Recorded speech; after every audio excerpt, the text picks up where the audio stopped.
खूप खूप वर्षांपूर्वीची गोष्ट आहे. इतकी जुनी की त्यावेळी मोठी मोठी शहरे नव्हती, रस्ते नव्हते आणि लोक जंगलाजवळच्या छोट्या गावांत राहत होते. त्या गावात एक हुशार लोहार राहत होता. तो दिवसभर लोखंड गरम करून तलवारी, नांगर आणि साधने बनवत असे. गावातील लोक म्हणायचे, आपला लोहार खूप कष्टाळू आहे, पण थोडा खट्याळही आहे.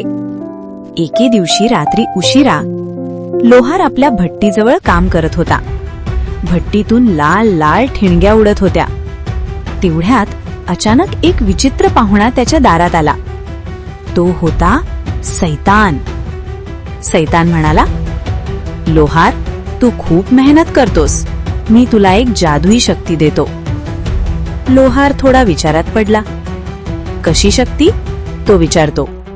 सैतान म्हणाला, तू कोणत्याही वस्तूला स्पर्श केलास तर ती वस्तू जिथे आहे तिथेच चिकटून राहील, कोणीही तिला हलवू शकणार नाही.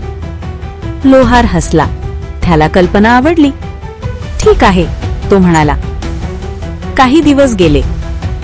लोहाराने ती जादू वापरून खूप मजा केली. पण एके दिवशी सैतान पुन्हा आला. तो म्हणाला, आता तुझा वेळ संपला, चल माझ्यासोबत.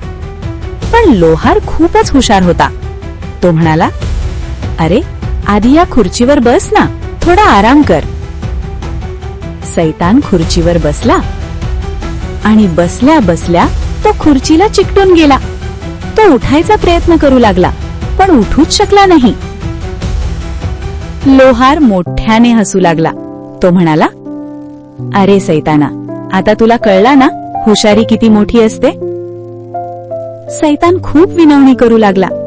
मला सोड, मी पुन्हा कधीच तुला त्रास देणार नाही. शेवटी लोहाराने त्याला सोडून दिलं आणि त्या दिवसापासून सैतान कधीच त्या गावात परत आला नाही. हुशारी आणि शांतपणे विचार केला तर मोठ्या संकटावरही आपण मात करू शकतो.